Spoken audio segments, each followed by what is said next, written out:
Today, I am hoping to answer a question that I often see being asked by our 7 Days to Die community. Is it worth it to put 1 or even 2 points in Lucky Looter very early on in the game? Please stay tuned and let's find out. You've got to ask yourself one question. Do I feel lucky? Well, do you, punk?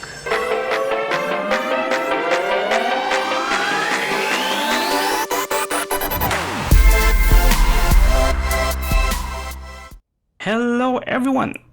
Hope you're all doing well. Hope you are all staying safe. Now, we are playing 7 Days to Die. It is currently at Alpha 19.1 stable build.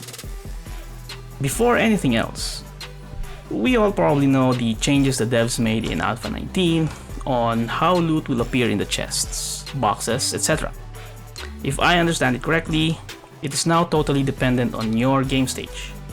However, I haven't seen any actual facts on how Lucky Looter affects this.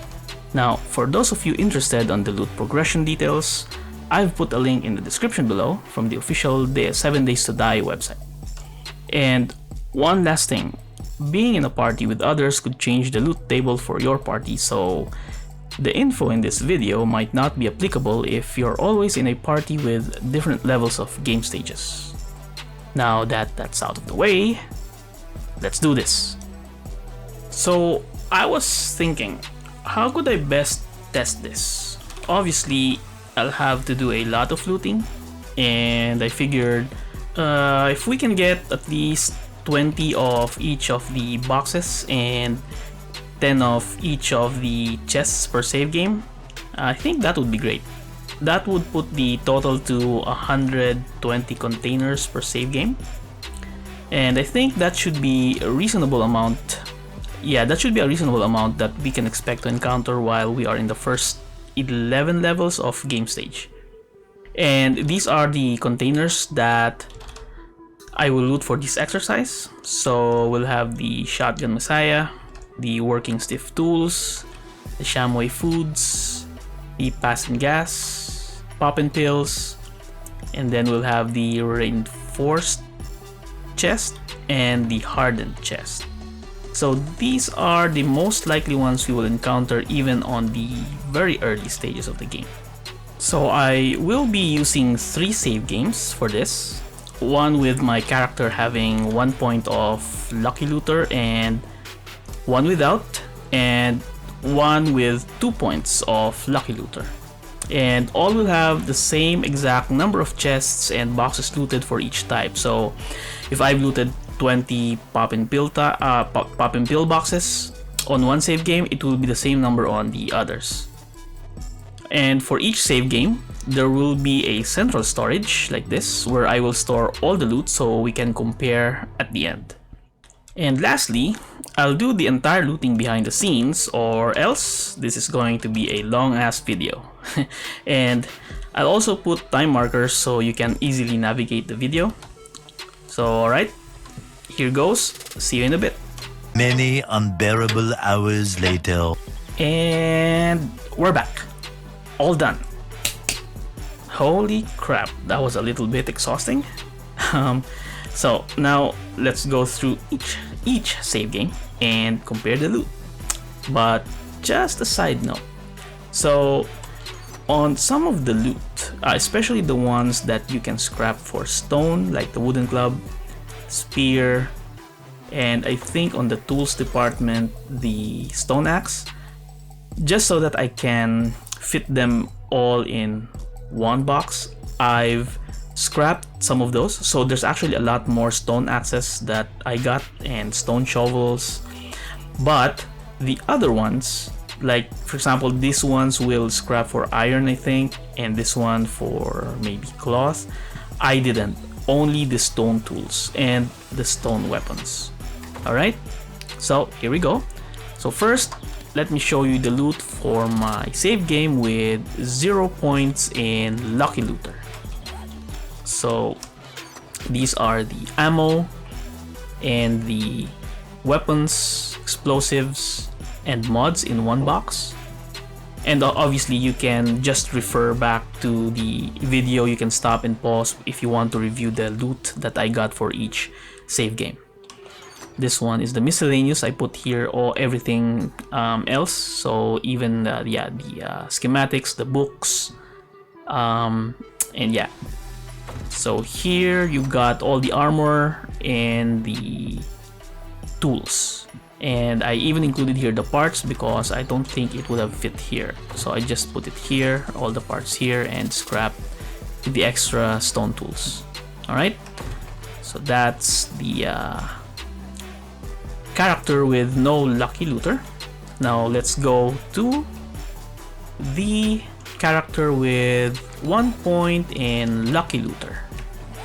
So here are the storage boxes, and it's going to be pretty much the same thing that I sorted them out: ammo, weapons, explosives, and mods here.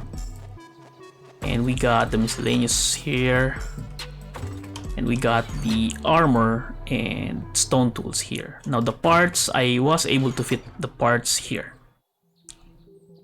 Alright, so that's that. And lastly, but certainly not the least, is the character with 2 points in lucky looter. So here we have the ammo and weapons and the mods. Here we have the miscellaneous, and here we have the armor and stone tools. Alright, so first impressions after seeing all the loot and comparing them. Alright, so right off the bat, we'll see that there's actually a lot more mods, and quality mods too, that we got from this character with the 2 points in lucky looter. And in particular, the one thing that I'm interested in is these triple pocket mods and the double pocket mods that we got. For me, they are actually very good to get early on in the game, and let me show you why. Alright, so I've just inserted all the mods that we got to the 5 armor slots that can use them, and as you can see here, when we start wearing them, we got increases in our inventory slots that will not encumber us, right?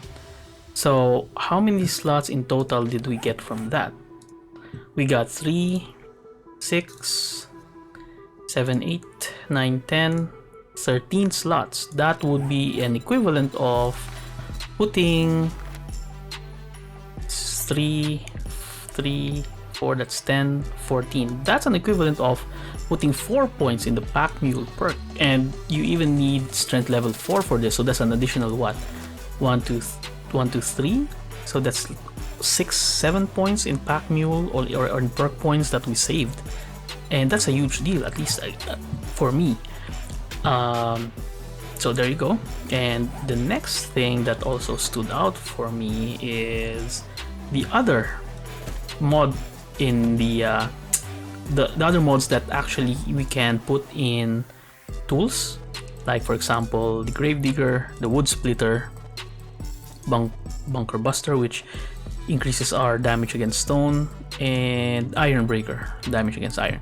So these 4 are very good to have also in the very early stages of the game, because it increases our efficiency in harvesting resources, right?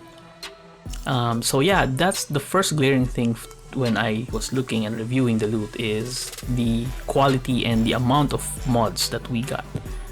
The other thing that was noticeable for me is the amount of wheels that we got. And I think the other characters that we had with the 1 point and 0 points only had 1, maybe 2 wheels at most. But yeah, so having an increased chances of getting a wheel and a bottle of acid is very good, because especially bottle of acid, these are, at least from my experience when I was playing the game the last time, these are rare loot to get, and the wheels too.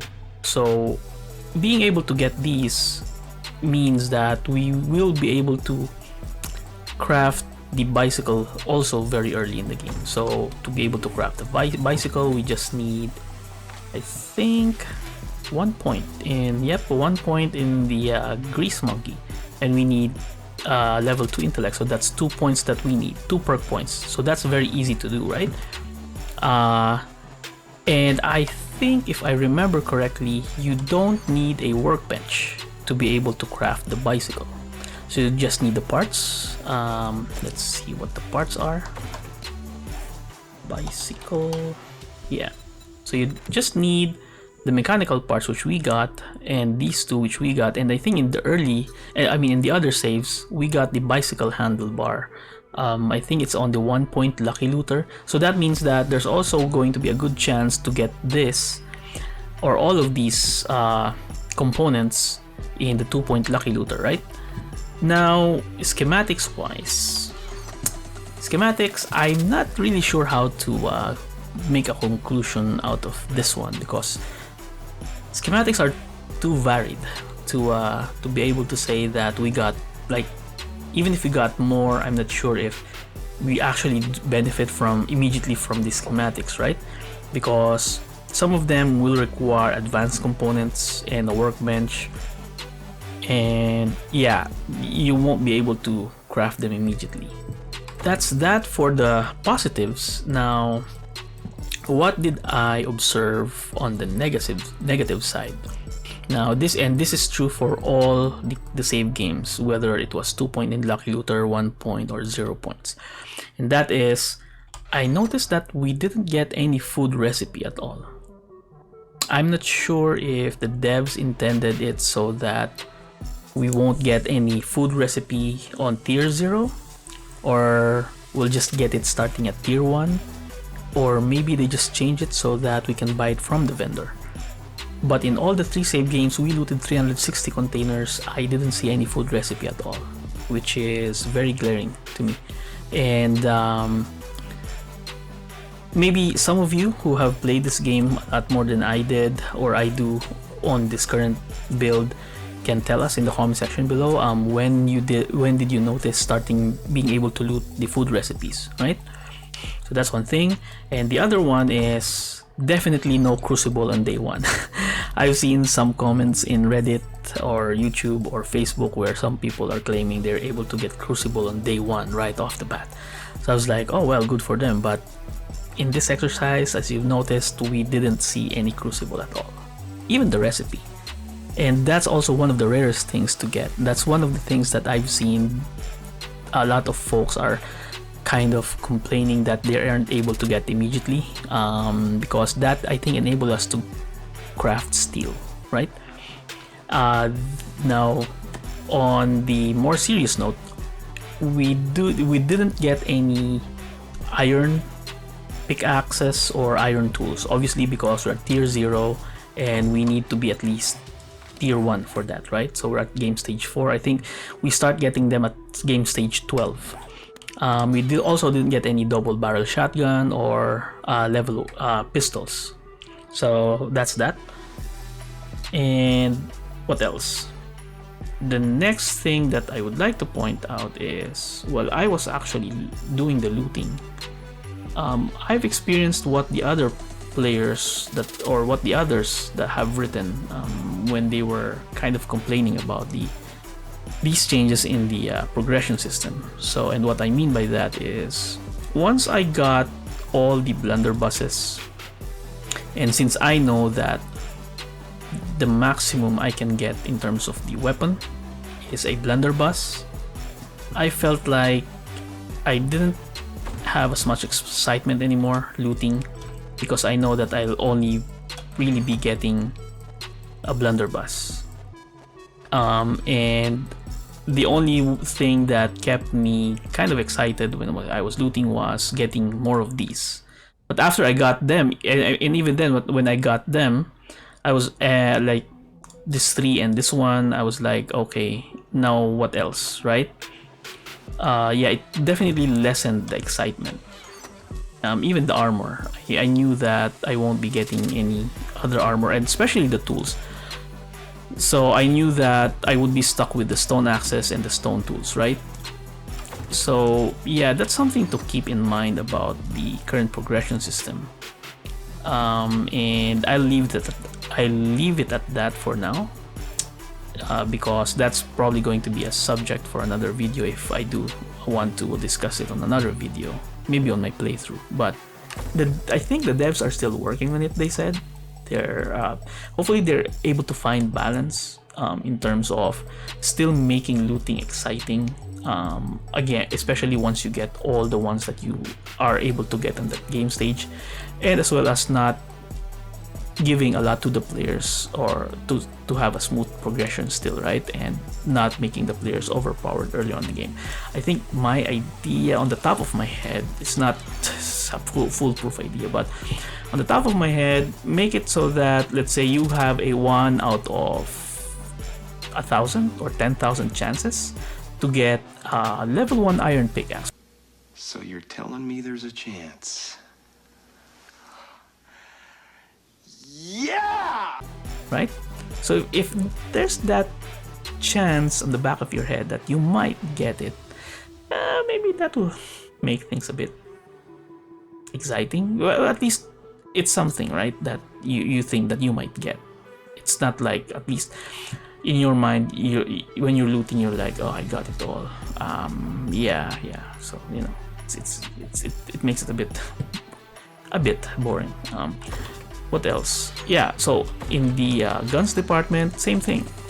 Make it so that there's a very slight chance that you'll get a level 1 double barrel shotgun or level 1 pistol, right? I don't think that will make the player overpowered. Obviously, you don't want the player to get tech 2. If you're tech 0 or game stage 1 to 11, you don't want